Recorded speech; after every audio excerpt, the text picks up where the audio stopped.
First, check which in-home display you have. There are a few different models. Yours will look a bit like one of these. Check your balance anytime from the home screen.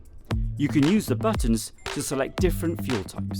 These colours show how much electricity you're using right now. It's green for low, amber for medium, and red for high. Check to see if your credit is low.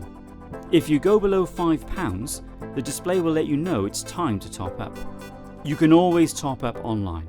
See our other videos for help on this, or pop to the shops. Not able to? Fear not. You can activate an emergency credit of £10 on each meter, 10 for gas and 10 for electricity. This will keep you going until you can top up. You'll get this option on your display if your balance drops below £2. From the home screen, use the button to scroll and see any debt on your meter.